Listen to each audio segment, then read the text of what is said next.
तो राधे राधे साथियों, और क्रिक एग्जाम चैनल पे ये हमारी वीकली करंट अफेयर्स की क्लास है। तो इस साल यानी कि 2026 में हम वीकली करंट अफेयर्स वाले सेक्शन को फिर से स्टार्ट कर रहे हैं। पहले भी चलाते थे, क्यों बंद कर दिया था, वो सारी बातें होंगी, वो हम लास्ट में करेंगे। बातों वाला सारा सेक्शन हम लास्ट में लेंगे। अभी हम सेशन को स्टार्ट करते हैं। और हाँ, इसकी क्विज वगैरह ये सब आपको अवेलेबल होगी। हाँ, जो काम की बात है वो मैं आपको बता दूं। इस बार जो वीकली सेशन हम स्टार्ट कर रहे हैं, इसमें खास बात क्या होने वाली है, मैं वीकली तो करवा ही रहा हूँ, वीकली में सारे इंपॉर्टेंट क्वेश्चन होते हैं, आपको पता है। और ये बात जरूर माइंड में लेकर के चलना कि जो वन लाइनर क्वेश्चन होते हैं, कि क्वेश्चन बता दिया, आंसर बता दिया, उससे थोड़ा ज्यादा एक्सप्लेनेशन यहाँ पर होगा। जो भी इंपॉर्टेंट बात होगी वो जरूर बताऊंगा। और जो डेली करंट अफेयर्स वाले वीडियो होते हैं उससे कम एक्सप्लेनेशन होगा, वहां तो हम डिटेल में बात करते हैं। यहाँ केवल इंपॉर्टेंट फैक्ट्स उस प्रश्न से संबंधित मैं आपको बताऊंगा। हाँ, नई बात क्या है, नई बात यह है कि इस बार वीकली में भी मैं टॉपिक वाइज आपको करवाने की कोशिश करूंगा। टॉपिक वाइज से मेरा क्या मतलब है, अगर अपॉइंटमेंट वाले प्रश्न उस वीक में जो भी होंगे वो एक साथ मैं आपको कराऊंगा। जैसे कि स्पोर्ट्स वाले कोई प्रश्न आ गए तो उस वीक में, जो भी वीक में कवर कर रहा हूं, तो उस वीक के अंदर स्पोर्ट्स वाले जो भी प्रश्न होंगे वो एक साथ कवर हो जाएंगे, समिट्स वाले एक साथ आ जाएंगे। तो टॉपिक वाइज आप समझ गए। तो बाकी बातें बाद में करेंगे, अभी श्री गणेशाय करते हैं आज के सेशन को। देखो, अब हम स्पोर्ट्स वाले प्रश्नों को यहाँ पे डिस्कस करेंगे। तो ये सबसे इंपॉर्टेंट प्रश्न मार्क करना। FIDE world blitz chess championship 2025 में वुमेन्स कैटेगरी का खिताब किसने जीता? तो आंसर होगा बीबी सारा ने जीता है। अब काम की बातें क्या है, एक तो ये याद रखेंगे आप, FIDE world rapid blitz chess championship 2025, इसका 27वां एडिशन हुआ था। कहां पर हुआ, किसने होस्ट किया? दोहा, कतर ने। एक प्रश्न ये हो गया। अब इसमें दो अलग अलग कैटेगरी है, रैपिड चैंपियनशिप और ब्लिट्स चैंपियनशिप। तो दोनों में आपको बताया। तो ब्लिट्स वाली अगर हम बात करें तो उसमें वुमेन कैटेगरी को जीता है बीबी सारा ने, ये कजाकिस्तान की चेस प्लेयर है। वहीं मेंस कैटेगरी में बात करें तो इसको जीता है मैग्नस कार्लसन ने, आप जानते ही हो, दुनिया के नंबर 1 चेस प्लेयर, ये नॉर्वे से है। और इसमें मेंस कैटेगरी में ब्रोंज जीता है अर्जुन एरिगेसी ने, फेबियानो कारुआना के साथ मिलकर, जो अमेरिकी प्लेयर है। तो ये हमारे लिए थोड़ा सा इंपॉर्टेंट नाम हो सकता है। वहीं रैपिड चैंपियनशिप में अगर बात करते हैं तो उसमें भी मेंस कैटेगरी में हम देखेंगे मैग्नस कार्लसन विजेता रहे। तो देखो, दोनों कैटेगरी में जो मेंस वाली कैटेगरी है उसमें दोनों सेम नाम है, मैग्नस कार्लसन। वुमेन्स कैटेगरी का अलग अलग नाम है, इसमें वुमेन्स में जीता है अलेक्जेंड्रा ने, जो रशिया की प्लेयर है। ठीक है, तो ये इस तरह के प्रश्न आपसे बन सकते हैं, 3 तरह के प्रश्न। अगला प्रश्न देखते हैं। और वीकली में मैं आपको स्टैटिक वगैरह या रिवीजन वगैरह नहीं कराऊंगा, क्योंकि फिर डिटेल में लंबा वीडियो हो जाता है। वीकली में ये माइंड में लेकर के चलना, वीकली करंट अफेयर्स में हमें क्या पढ़ना है, जो इंपॉर्टेंट क्वेश्चन इस वीक में आ गए हैं वो हमें एक शॉर्ट और इंपॉर्टेंट एक्सप्लेनेशन के साथ उनको कवर कर लेना है। तो इसमें स्टैटिक पार्ट कोई भी होगा तो वो कवर नहीं होगा, रिवीजन होगा तो वो इसमें कवर नहीं होगा। ये सब डेली करंट अफेयर्स वाले सेशन आएंगे। ठीक है, अब एक बार बता दिया, मैं बार बार नहीं बताऊंगा। अभी अगले प्रश्न की ओर बढ़ते हैं, वरना टाइम खराब होता है। अब ये प्रश्न देखो, ये भी इंपॉर्टेंट है कि महिला T20 इंटरनेशनल क्रिकेट में सबसे ज्यादा विकेट लेने वाली अभी गेंदबाज कौन बन गई है? तो आंसर इसका हो जाएगा दीप्ति शर्मा। तो वन लाइन में ये याद रखना है कि जो दीप्ति शर्मा है अभी वुमेन्स T20 इंटरनेशनल क्रिकेट में सबसे ज्यादा विकेट लेने वाली ये गेंदबाज बन गई है। किसके खिलाफ खेलते हुए इन्होंने ये कारनामा किया? श्रीलंका के खिलाफ। कहां पर? तिरुवनंतपुरम में अभी जो 5वां T20 इंटरनेशनल मैच इन्होंने खेला, उसी में उन्होंने ये उपलब्धि हासिल की है। और सबसे अधिक विकेट लेकर के बन गई हैं। तो कितने विकेट? 152 विकेट। और इस तरह से उन्होंने जो ऑस्ट्रेलिया की मेगन शट है उनका रिकॉर्ड तोड़ दिया, उनके नाम 151 विकेट का रिकॉर्ड था। और इस तरह से अब दीप्ति महिला T20 इंटरनेशनल क्रिकेट में सबसे ज्यादा विकेट लेने वाली प्लेयर बन गई है। ठीक है, दीप्ति शर्मा। अगला देखते हैं। अब आप यहाँ पे देखो, ये जो प्रश्न है ये स्पोर्ट्स वाला प्रश्न भी है और स्पोर्ट्स में भी पुरस्कार वाला प्रश्न। तो स्पोर्ट्स की श्रेणी में जो अवार्ड्स वाले प्रश्न आते हैं वो हम इसमें कवर करेंगे, लेकिन है तो स्पोर्ट्स वाला ही प्रश्न। क्या है देखो, 13वें मोहम्मद बिन राशिद अल मखतूम अंतरराष्ट्रीय खेल पुरस्कार के ग्लोबल लाइफ टाइम अचीवमेंट श्रेणी में किसे सम्मानित किया गया? तो आंसर होगा इसका नोवाक जोकोविच को। तो पहली बात तो आप ध्यान रखेंगे, अभी विश्व खेल शिखर सम्मेलन, वर्ल्ड स्पोर्ट्स समिट का आयोजन हुआ। कहां पर? दुबई में। इसकी थीम थी खेल के माध्यम से विश्व को एकजुट करना। और यहीं पर 13वें मोहम्मद बिन राशिद अल मखतूम अंतरराष्ट्रीय खेल पुरस्कार के विजेताओं की घोषणा की गई। और इसमें जो सबसे इंपॉर्टेंट अवार्ड होता है वो ये है global life time achievement award, जो कि नोवाक जोकोविच को दिया गया। आप जानते हो ये एक टेनिस प्लेयर है। कहां से बिलोंग करते हैं? सर्बिया से बिलोंग करते हैं, ये ध्यान रखना।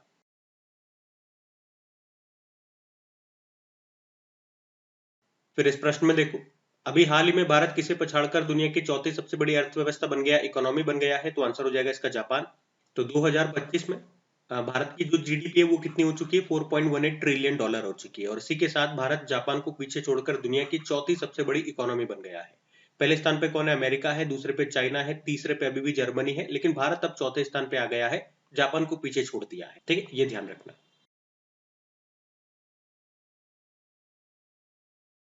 अब इस प्रश्न से हम योजनाओं की बात करेंगे। योजना वाला प्रश्न आ गया, योजना वाला सेक्शन आ गया। क्या है प्रश्न, पहले देखते हैं कि 2025 में दो राज्य आयुष्मान भारत प्रधानमंत्री जन आरोग्य योजना में शामिल हो गए। अब एकमात्र कौन सा राज्य इसमें शामिल नहीं है वो आपसे पूछ रहे हैं, तो आंसर हो जाएगा इसका तो पश्चिम बंगाल। अब यहाँ पे एक होमवर्क प्रश्न मैं आपको दूंगा, एक प्रश्न पूछूंगा, पहले इसे कवर करते हैं कि 2025 में हमने देखा कि आयुष्मान भारत प्रधानमंत्री जन आरोग्य योजना में उड़ीसा और दिल्ली शामिल हो गए। इसके बाद ये देखा गया कि हमारे जितने भी राज्य या केंद्र शासित प्रदेश हैं वो सभी इसमें शामिल हो चुके हैं, केवल एक राज्य को छोड़ करके। वो कौन सा है, वो रह गया है वेस्ट बंगाल, पश्चिम बंगाल। हमारे टोटल राज्य आपको पता है 28 राज्य है, 8 यूनियन टेरिटरीज है। ठीक है, तो 8 के 8 तो शामिल हो गए, 28 में से 27 शामिल हो चुके हैं। 27वां यही बना था उड़ीसा, और 8वां यूनियन टेरिटरी ये दिल्ली बना था। अब इस योजना की बात कर लेते हैं। ये इंपॉर्टेंट योजना रहेगी। इसको मोदी जी ने लॉन्च किया था, कब लॉन्च किया था ये याद रखना, 23 सितंबर 2018 को। और कहां से लॉन्च किया था ये भी इंपॉर्टेंट है, रांची झारखंड से। ये दुनिया की सबसे बड़ी स्वास्थ्य बीमा योजना है। जो गरीब परिवार होते हैं उनको इसमें 5 लाख रुपए का स्वास्थ्य बीमा दिया जाता है प्रति परिवार को। अब मेरा प्रश्न आपसे यह है, इसके बाद एक और योजना शुरू की गई थी, आप कह सकते हैं इसी का वो विस्तार है योजना। वैसे वो डेली करंट अफेयर्स वाली क्लास में मैंने आपको पढ़ाया था। तो उस योजना का नाम आपको लिखना है, जिसमें हिंट मैं आपको देता हूं, क्या योजना पूछूंगा तो हिंट तो देना पड़ेगा। उसमें यह है कि ये जो फैसिलिटी दी जा रही है 5 लाख रुपए का स्वास्थ्य बीमा, वो सभी बुजुर्ग जो 70 वर्ष आयु या उससे ज्यादा है, चाहे वो गरीब हो या न हो, हर बुजुर्ग को ये फैसिलिटी दी जा रही है उस योजना के अंतर्गत। उसका नाम आपसे पूछ रहा हूं मैं, अगर नाम बता दोगे तो ये भी बता सकते हो, तो बता रहा कि वो कब लॉन्च हुई थी। देखो बन गया ना प्यारा क्वेश्चन। अगला देखते हैं। फिर इसमें देखो क्या पूछ रहे, अभी किस राज्य में भांग की खेती को बढ़ावा देने के लिए ग्रीन टू गोल्ड पहल शुरू की है। पहल वाले प्रश्न, इनिशिएटिव, योजना, ये सब एक एक साइड चलेंगे। तो इसका उत्तर हो जाएगा हिमाचल प्रदेश। तो हिमाचल प्रदेश के मुख्यमंत्री कौन है, सुखविंदर सिंह सुक्खू। इन्होंने ये ग्रीन टू गोल्ड इनिशिएटिव को लॉन्च किया है। क्या होगा इस योजना में, ये बात करते हैं। तो इसमें औद्योगिक भांग, जिसे आप अंग्रेजी में इंडस्ट्रियल हेम्प बोलोगे, इसकी खेती को यहाँ पे बढ़ावा दिया जाएगा। ये जो औद्योगिक भांग है, ये कैनाबिस सैटिवा पौधे की ही एक किस्म है। इसकी खास बात क्या होती है, इसमें नशे की मात्रा बहुत कम होती है, और इसके फाइबर को या इससे बीज से जो तेल निकलता है, फूल हो गए, इसको हम कई जगह इस्तेमाल करते हैं। ठीक है, तो औद्योगिक भांग को यहाँ पे बढ़ावा दिया जा रहा है इस पहल के तहत। कहाँ पे, हिमाचल प्रदेश में। अब ये केंद्र सरकार की योजना है। ये योजना, केंद्र सरकार की जो भी योजना न्यूज में रहती है ना, वो आप जरूर से ध्यान रखा करें, चाहे वो अभी स्टार्ट हो रही है या उसने कोई अपना वर्ष पूरा कर लिया है, क्योंकि वो न्यूज में आ गई है तो एग्जाम में जरूर आएगी। जैसे कि ये है, अभी 1 जनवरी 2026 को प्रधानमंत्री मातृ वंदना योजना ने अभी कितने वर्ष पूरे कर लिए, तो आंसर हो जाएगा 9 साल पूरे कर लिए। एग्जाम में ये नहीं पूछेगा कितने साल पूरे कर लिए, वो उसी योजना पे प्रश्न उठा लेगा। 3 तरह के प्रश्न, कब शुरू हुई थी, क्या है उस योजना में, वहां से प्रश्न उठा लेगा। कोई वित्तीय सहायता दी जाती तो पूछ लेगा कितने रुपए दिए जाते हैं। तो योजना ये शुरू होती है 1 जनवरी 2017 को। ये गर्भवती महिलाओं और स्तनपान कराने वाली माताओं के लिए शुरू की गई थी। उद्देश्य था उन माताओं के स्वास्थ्य और पोषण में सुधार करना। उसके लिए उनको वित्तीय सहायता दी जाती है पहली संतान के लिए। कितने रुपए मिलते हैं भाई, 5,000 रुपए मिलते हैं 2 किस्तों में। ठीक है, तो ये योजना है। अब इस तरह के प्रश्न में हम यहाँ पे देखेंगे, जो भी पोर्टल वगैरह, जो भी एप्लीकेशन, जो भी प्लेटफॉर्म हो गए, वो इस सेक्शन में हम कवर करेंगे। जैसे कि ये प्रश्न पूछ रहा है, अभी किस राज्य ने ई स्वास्थ्य संवाद नाम से एक डिजिटल प्लेटफॉर्म को लॉन्च किया, तो इसका तो उत्तर हो जाएगा राजस्थान। थोड़ा सा इसके बारे में जानते हैं। ई संवाद स्वास्थ्य नाम से ये एक डिजिटल प्लेटफॉर्म है, राजस्थान सरकार ने लॉन्च किया है। उद्देश्य क्या है, चिकित्सा, शिक्षा और स्वास्थ्य सेवाओं में शासन पारदर्शिता को बढ़ाना। मतलब होगा क्या, इसमें सप्ताह में 2 बार वीडियो कॉन्फ्रेंसिंग के जरिए जो भी संबंधित अधिकारी होंगे, छात्र होंगे, जनता आपस में जुड़ेगी, और वीडियो कॉन्फ्रेंसिंग में जो भी पॉलिसीज वगैरह लेकर के आ रहे हैं उस पर चर्चा की जाएगी। कोई शिकायत वगैरह है, समस्या है, तो उसका निवारण यहाँ पे किया जाएगा। ठीक है, उससे स्वास्थ्य सेवाओं में सुधार आएगा। तो यह है ई स्वास्थ्य संवाद, एक डिजिटल प्लेटफॉर्म है, राजस्थान ने शुरू किया। ठीक है, अगला देखते हैं।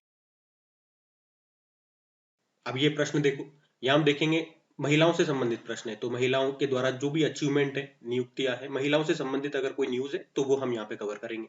अब जैसे ये प्रश्न क्या है, दक्षिण ध्रुव पर यानी कि साउथ पोल पर पहुंचने वाली सबसे कम उम्र की भारतीय महिला भी कौन बन गई है। तो प्रश्न इंपॉर्टेंट है भैया। तो आंसर क्या हो जाएगा, काम्या कार्तिकेयन।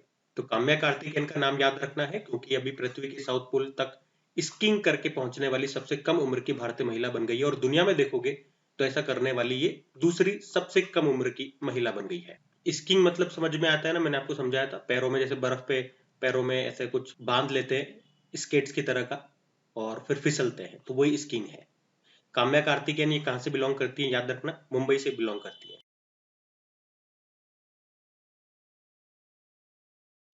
अच्छा, इस सेक्शन में हम डेज कवर करने वाले हैं। जो भी जनवरी के डेज होंगे यहाँ पे हम कवर करेंगे। तो पहला प्रश्न ही है, साल का पहला प्रश्न, विश्व परिवार दिवस ग्लोबल फैमिली डे कब मनाया जाता है? तो साल के पहले दिन यानी कि 1 जनवरी को मनाया जाता है। थीम क्या है? One world one family building bridges across generation. अच्छा, 1 जनवरी को एक और हम मनाते हैं दिवस, आप कह सकते हो डीआरडीओ। डीआरडीओ का स्थापना दिवस होता है क्योंकि इसकी स्टेब्लिशमेंट हुई थी 1 जनवरी 1958 को, और इस बार इसने अपना 68 नंबर का स्टेब्लिशमेंट डे, स्थापना दिवस मनाया। ठीक है, ये भी रहेगा। अगला देखते हैं।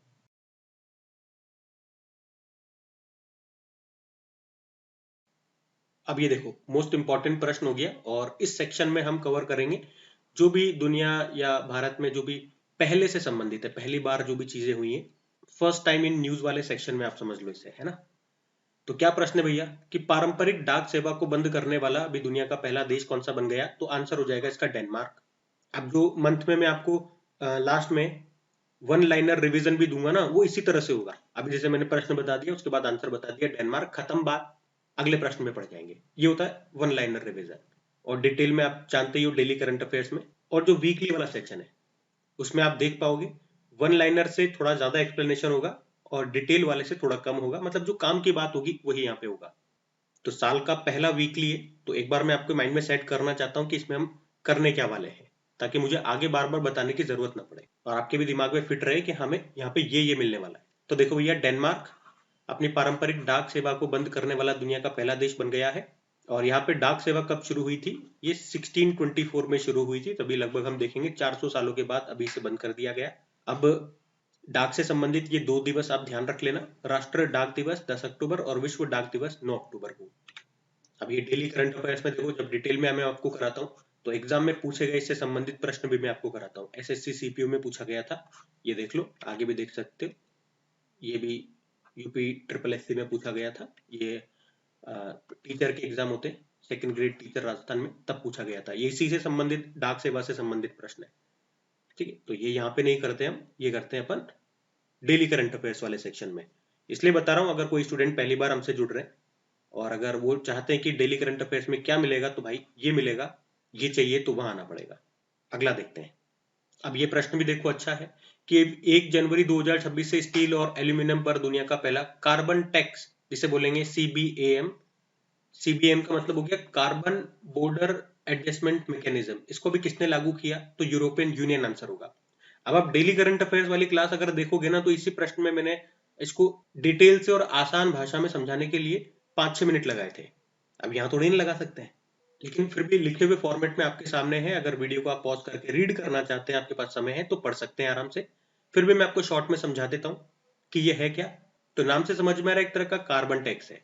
तो यूरोपियन यूनियन ने कहा कि किसी भी प्रोडक्ट को बनने में जो कार्बन उत्सर्जन होता है, तो उसके लिए हम टैक्स लगाएंगे। वो जो कार्बन एमिशन हो रहा है उसके ऊपर टैक्स लगेगा। और मुख्य रूप से इन्होंने कह दिया ये जो टैक्स है ये सीमेंट, स्टील वगैरह, एल्यूमिनियम वगैरह, लोहा वगैरह, फर्टिलाइजर्स, इनके ऊपर लगेगा, क्योंकि इन्हीं पे ज्यादा कार्बन उत्सर्जन होता है बनने में। और ये यूरोपियन यूनियन के अंदर नहीं है, अंदर तो पहले से ही चल रहा है। बाहर से जो माल यूरोपियन यूनियन आएगा जिन भी देशों से, उसके ऊपर लगेगा ये। इसलिए इसको दुनिया का पहला कार्बन बॉर्डर टैक्स कहा जा रहा है, बॉर्डर पे लगेगा। ठीक है, तो बात समझ में आ गई होगी आपको, यूरोपियन यूनियन ने लगाया। अगला देखते हैं। अब देखो, डेली करंट अफेयर्स में मैंने आपको उसी के साथ ये एक प्रश्न भी करवाया था। ये प्रश्न एग्जाम में आया हुआ है, बिहार के एग्जाम में, कि दुनिया का पहला कंट्री कौन सा है जिसने कार्बन टैक्स को इंट्रोड्यूस किया था? तो इसका सही उत्तर बताओ। ये आप ही के ऊपर छोड़ रहा हूं मैं प्रश्न, मैं आपको करा चुका हूं इसे। हम अगला देखते हैं। देखो, अगला प्रश्न भी अच्छा है। किस देश ने अमेजन की बिना डंक वाली मधुमक्खियों को दुनिया में पहली बार कानूनी अधिकार दिए हैं? तो ये उत्तर हो जाएगा इसका पेरू, साउथ अमेरिकी देश है पेरू। और इस तरह से आप कह सकते हो ये दुनिया की पहली कीट प्रजाति बन गई है कानूनी अधिकार पाने वाली। मतलब डंक नहीं होते, जैसे वो मधुमक्खी डंक मार देती है, फफोला सा हो जाता है ना, तो इनमें डंक ही नहीं रहते बेचारियों के पास। लेकिन ये इंपॉर्टेंट भी है क्योंकि पूरे अमेजन वर्षावन में 80% से अधिक पौधों का परागण पॉलिनेशन ये करने का काम करते हैं। लेकिन वनों की कटाई के कारण, बढ़ते तापमान के कारण, कृषि विस्तार के कारण इनके आवास नष्ट हो रहे हैं, तो इनको संरक्षण की आवश्यकता है और उसी के लिए पेरू ने अभी इनको कानूनी अधिकार दिए हैं। ठीक है, तो ये ध्यान में रखना। पेरू में एक बार आपको दिखा देता हूँ, ये साउथ अमेरिकी देश पेरू यहाँ पर है, कैपिटल लीमा होती है, करेंसी है सोल।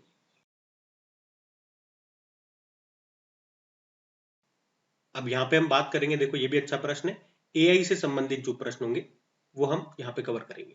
क्या है प्रश्न? इंडियन एआई रिसर्च ऑर्गेनाइजेशन की घोषणा अभी किसने की है? तो आंसर हो जाएगा गुजरात ने की है। तो Gujarat Indian AI research organisation की स्थापना करेगा। पूछोगे कहां पर करेगा? तो गुजरात की गिफ्ट सिटी में करेगा। और इसकी खास बात क्या होगी? पीपीपी मॉडल के बेस पे ये बनाया जाएगा। पीपीपी मतलब पब्लिक प्राइवेट पार्टनरशिप, सार्वजनिक निजी भागीदारी मॉडल पर यह बनेगा। और इस तरह से ये देश का पहला राष्ट्र स्तर का एआई रिसर्च संस्थान होगा जो कि पीपीपी मॉडल पर बन रहा है। अच्छा, एक प्रश्न आपसे पूछता हूँ, होमवर्क प्रश्न है आपके लिए, कि भारत का पहला पीपीपी मॉडल पर जो अभी एक मेडिकल कॉलेज बन रहा है वो कहां पर बन रहा है, ये आपको बताना है। और इसमें जो प्राइवेट कंपनी होगी वो भी इन्होंने बता दिया है, निजी भागीदार कौन है? Indian pharmaceutical alliance. ठीक है, तो ये ध्यान में रखना है, इंडियन एआई रिसर्च ऑर्गेनाइजेशन कहां पे? गुजरात में।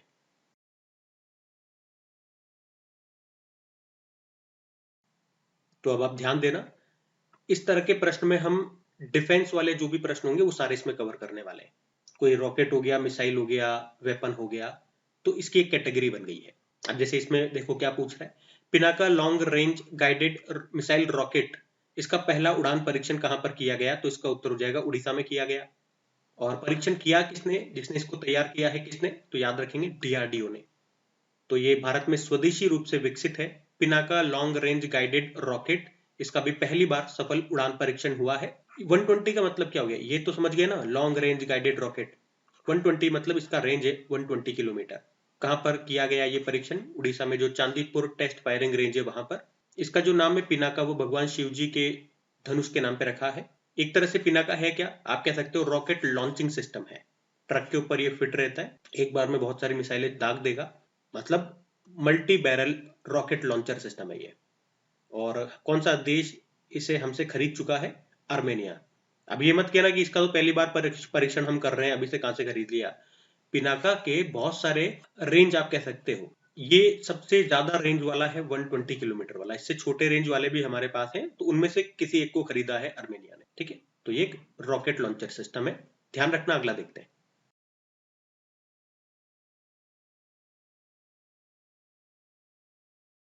अब इन प्रश्नों में आप देखोगे, हम समिट की बात कर रहे हैं। ठीक है, तो समिट वाले जो सम्मेलन वाले इंपॉर्टेंट सम्मेलन है वो हम कवर करने वाले हैं।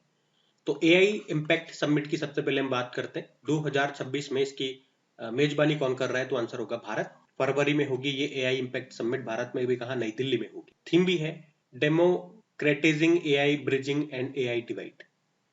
अब आ जाओ समिट का शानदार प्रश्न आपके सामने।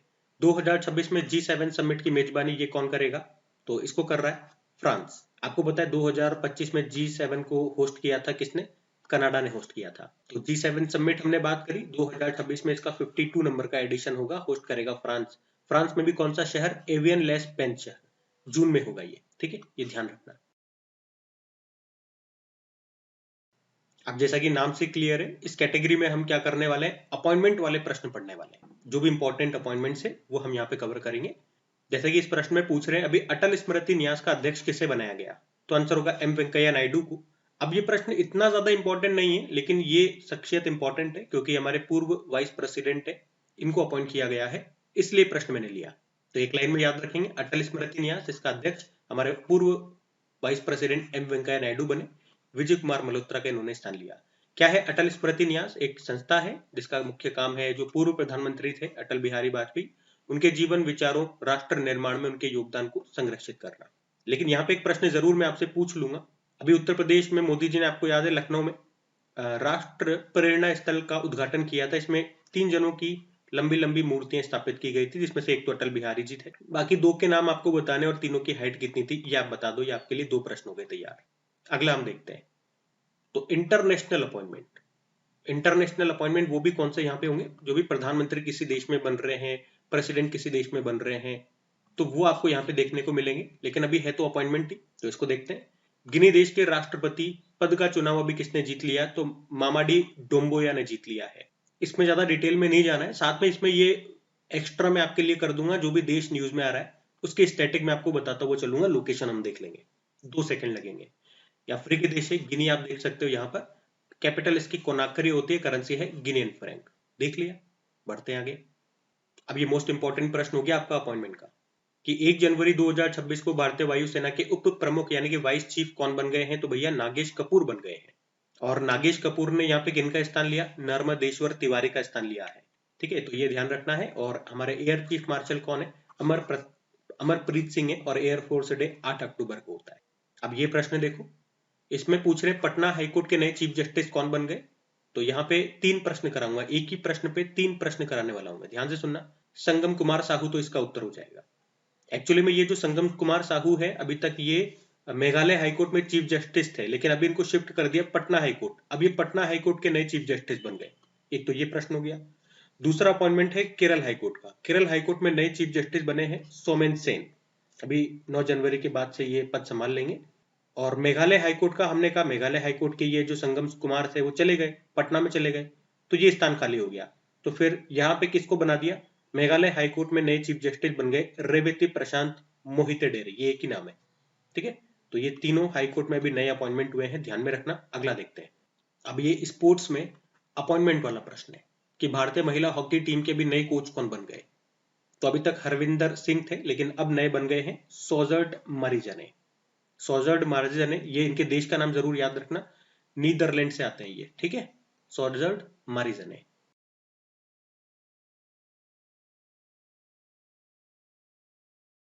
अब यहाँ पे जो इंपॉर्टेंट फेस्टिवल्स हैं वो हम कवर करेंगे, जैसे कि ये है इमोइनु एर्रात्पा महोत्सव, अभी कहाँ पर मनाया गया, तो ये मनाया गया मणिपुर में। मणिपुर का एक इंपॉर्टेंट त्योहार है ये, और ये ध्यान रख लो, मैतेई समुदाय के द्वारा इसे मनाया जाता है, इमोइनु एर्रात्पा। फिर अगले में क्या पूछ रहे हैं, अभी गान नगाई उत्सव ये कहाँ पर मनाया गया, तो ये मनाया गया भैया मणिपुर में।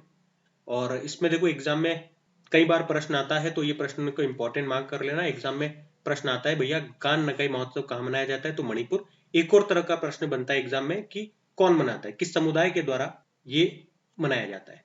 मैं यहाँ पे स्क्रीनशॉट भी लगा दूंगा, आप देख सकते हो ये प्रश्न पूछे गए हैं, तो ये याद रखना, जेलियांग ग्रोंग जनजाति के द्वारा मनाया जाता है। मैंने आपको कहा ना, वीकली करंट अफेयर्स में जो इंपॉर्टेंट बातें होंगी वही मैं आपको बताऊंगा, फालतू की चर्चा नहीं करूंगा। जैसे कि ये नहीं बताऊंगा ये यहाँ का सांस्कृतिक और धार्मिक उत्सव है, नहीं, जो काम की बात है, जो सबसे ज्यादा इंपॉर्टेंट है वही चीजें यहाँ बताऊंगा। कान नगाई उत्सव ध्यान रखो, कहाँ मनाया जाता है, मणिपुर में मनाया जाता है। इस पे प्रश्न बना है, किस जनजाति समुदाय के द्वारा मनाया जाता है, ये प्रश्न बना है, तो ये आपको बताऊंगा।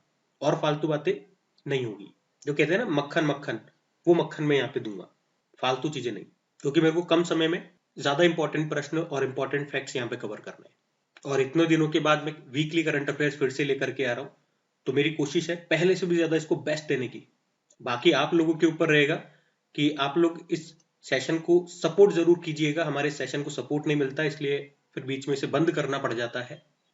अब ये रेस्पॉन्सिबिलिटी आपके ऊपर रहेगी, आप अपने दोस्तों के साथ में, अपने फ्रेंड सर्कल होगा, स्टडी ग्रुप होगा व्हाट्सएप पे, फेसबुक पे, कहीं पर भी, टेलीग्राम पे, तो उनके साथ शेयर जरूर कीजिएगा। इतना तो आप कर ही सकते हैं, बाकी ईश्वर की मर्जी है कि आगे ये कितना लंबा चलेगा सेशन, क्योंकि किसी भी चीज पे अगर रेस्पॉन्स मिलता है तभी उसे आगे कंटिन्यू करने में मजा आता है। साथ में इसकी क्विज भी मैं आपको बना के दूंगा ताकि आपकी प्रैक्टिस भी होती रहे, तो सपोर्ट तो फिर आपको करना पड़ेगा अगर आप चाहते हो ये सेशन इसी तरह से कंटिन्यू बना रहे। और कमेंट करके जरूर बताइएगा इसमें जो हम नया कंसेप्ट लेकर के आए वीकली में टॉपिक वाइज, वो आपको कैसा लगा। हम अगला प्रश्न देखते हैं।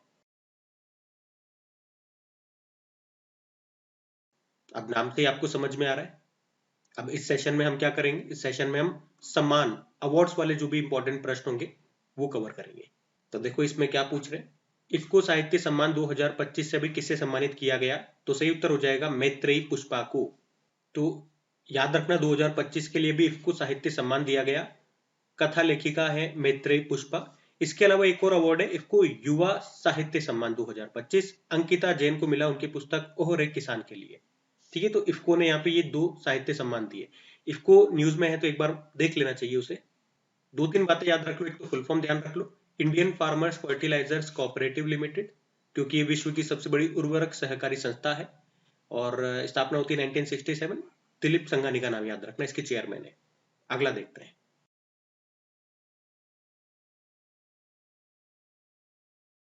अब जैसा कि नाम से क्लियर है, इंडियन रेलवे से संबंधित जो प्रश्न होंगे करंट अफेयर्स में वो हम यहाँ पे कवर करेंगे।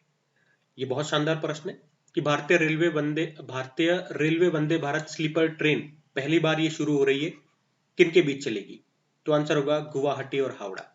तो सिर्फ इतना ही आपको ध्यान रखना है। मतलब अभी तक जितनी भी वंदे भारत आई ना, उसमें सीटें होती थी, आप बैठ कर जाते थे, अब आप लेट कर जाओगे। ये वंदे भारत की पहली स्लीपर ट्रेन है जो कि शुरू हुई है असम के गुवाहाटी और पश्चिम बंगाल के हावड़ा के बीच। चलो आपके लिए होमवर्क प्रश्न डाल देते हैं यहाँ पे।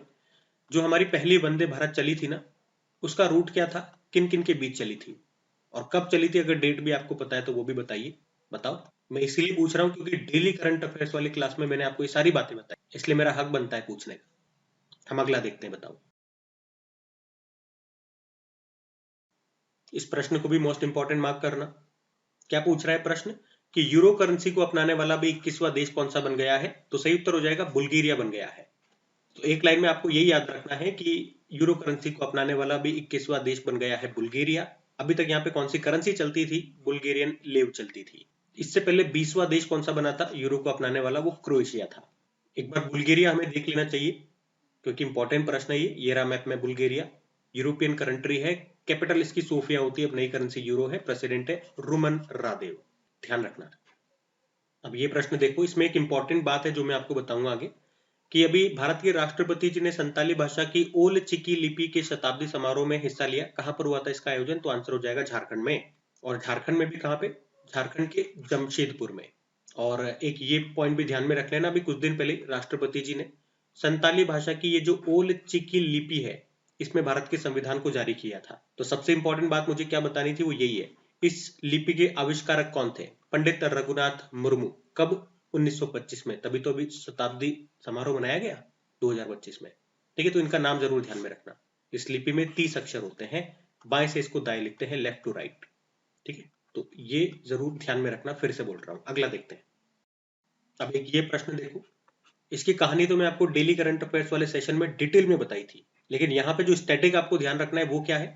प्रश्न पढ़ो पहले। सऊदी अरब के हवाई हमले के कारण चर्चा में रहा है मुकल्ला बंदरगाह। तो यही प्रश्न में ध्यान रखना है कि मुकल्ला जो पोर्ट है ये है कहां पर? तो ये यमन में है, जिसपे अभी सऊदी अरब ने हवाई हमला किया था। इसके ऊपर नहीं किया, यहाँ पे एक जहाज था यूनाइटेड अरब अमीरात का, वो हथियार लेकर के आया था, तो उसके ऊपर किया था। क्या कहानी थी वो हम डिटेल में बात कर चुके हैं। अभी जो मुझे आपको बताना है, ये प्रश्न लेने का मकसद है कि आप इसको जरूर ध्यान में रखना, ये स्टैटिक बनेगा। मुकल्ला पोर्ट कहां पर है? तो यमन में है। यमन में आपको मैप में दिखा दूं, ये रहा यमन और यहीं पे ये मुकल्ला बंदरगाह था जिसपे सऊदी अरब ने हमला किया। कैपिटल सना होती है, करेंसी है यमनी रियाल। और हाँ, अभी श्रीलंका में जो एक तूफान आया था, दितवाह नाम का तूफान आया था, उसका नाम दितवा यमन ने ही रखा था। अब आप बताओ, वहां पे जो तबाही हुई थी, हमने मदद के लिए एक ऑपरेशन चलाया था, उस ऑपरेशन का नाम क्या है ये आपको बताना है। आपके लिए एक और होमवर्क प्रश्न हो गया तैयार। बताओ, हम अगला देखते हैं प्रश्न। अब इस प्रश्न में देखो क्या पूछ रहे हैं। बिहार वालों के लिए खुशखबरी है कि एक और उनको टाइगर रिजर्व मिल रहा है। कौन सा है? कैमूर अभ्यारण्य, जो अभी टाइगर रिजर्व बनने वाला है, सैद्धांतिक मंजूरी दे दी गई है। कहां पर है? बिहार में है। मतलब राष्ट्रीय बाघ संरक्षण प्राधिकरण, नेशनल टाइगर कंजर्वेशन अथॉरिटी की तरफ से सैद्धांतिक मंजूरी दे दी गई है। अब अंतिम प्रस्ताव आना बाकी है केंद्र सरकार की ओर से, और जल्दी ये बिहार का दूसरा टाइगर रिजर्व होगा। यहाँ पे एकमात्र अभी तक नेशनल पार्क बोल दो या टाइगर रिजर्व बोल दो, वो कौन सा है? वाल्मीकि है। ठीक है, ध्यान रखना ये। अब ये प्रश्न मैं आपको इसलिए करा रहा हूं, यहां से एक स्टैटिक प्रश्न हमारा तैयार होगा। क्या है? पार्वती आर्गा पक्षी अभ्यारण्य, इसको भी पर्यावरण संवेदनशील क्षेत्र, इको सेंसिटिव जोन घोषित कर दिया गया। ये किस राज्य में है? तो आंसर हो जाएगा उत्तर प्रदेश। तो यही हमारा स्टैटिक बन जाएगा। करंट तो बस इतना सा है कि भारत सरकार ने उत्तर प्रदेश का जो ये पार्वती आर्गा बर्ड सेंचुरी है, इसको इको सेंसिटिव जोन घोषित कर दिया है। तो यही हमारा स्टैटिक बन रहा है भैया कि पार्वती आर्गा बर्ड सेंचुरी कहां पर है? उत्तर प्रदेश में है। उत्तर प्रदेश में भी कहां पे? तो आप देखोगे गोंडा जिले में। ये रामसर साइट का दर्जा भी इसे प्राप्त है, 2019 में मिल गया था। ठीक है, ये ध्यान रखना। अगला देखते हैं। अब अगले प्रश्न में देखो क्या पूछ रहे हैं। अभी कुशावती ये किस राज्य का नवीनतम जिला बनेगा? तो आंसर होगा गोवा। तो गोवा का ये नया जिला बनेगा, कुशावती इसका नाम है। आप कह सकते हो गोवा का ये तीसरे नंबर का जिला होगा। अभी तक यहाँ पे दक्षिण गोवा और उत्तरी गोवा नाम से दो जिले थे। अब दक्षिण गोवा को ही बांट करके, काट करके ये एक नया जिला बनेगा यहाँ पे जो प्राचीन नदी बहा करती थी कुशावती, उसी के नाम पर इसका नाम रखा गया है। ठीक है, तो गोवा का ये नया तीसरा जिला होगा कुशावती, आपको याद रखना है। अब देखो गाइज, एक बात मैं आपको बता दूं, सेशन तो यहीं पे हमारा खत्म होता है। आप जाना चाहते हैं जा सकते हैं, लेकिन एक बात बतानी है मुझे आपको। वीकली करंट अफेयर्स हम स्टार्ट कर दें, वीकली में 7 दिन होते हैं मुझे पता है, और हम ये स्टार्ट कर रहे हैं 2026 से, यानी कि 1 जनवरी 2026। आप ही लोगों ने कहा है कि संडे को सेशन लेकर के आओ वीकली का, तो संडे हमारा रिवीजन की तरह रखते हैं, तो रिवीजन हो जाएगा। अब 4 तारीख को आज संडे पड़ गया और 1 तारीख से मुझे कवर करना था, तो मुझे लगा कि आज पहले 4 दिन हम कवर कर लेते हैं, वरना अगले संडे का इंतजार करूंगा तो फिर 7 से ज्यादा दिन हो जाएंगे, तो कंटेंट ज्यादा हो जाएगा, वीडियो भी लेंथी हो जाएगा। तो एक काम करते हैं, आज 7 दिन का हम सेशन रख लेते हैं, फिर अगली बार से 7-7 दिन का चलता रहेगा। ठीक है, तो इसमें कोई दिक्कत नहीं है आपको। आप सच्ची दिल पे हाथ रख के बताइएगा सेशन आपको कैसा लगा। बाकी इनकी प्रैक्टिस के लिए क्विज आपको मिल जाती है आपकी क्रैक एग्जाम एप्लीकेशन पे। एप्लीकेशन का लिंक डिस्क्रिप्शन बॉक्स में है, या डायरेक्ट गूगल प्ले स्टोर से आप डाउनलोड कर सकते हैं, वहां पे लिखिएगा क्रैक एग्जाम। अब सेशन आपने देख लिया है, अपने सभी दोस्तों के साथ इसको शेयर कर दीजिएगा। आज के लिए इतना ही रखते हैं, राधे राधे।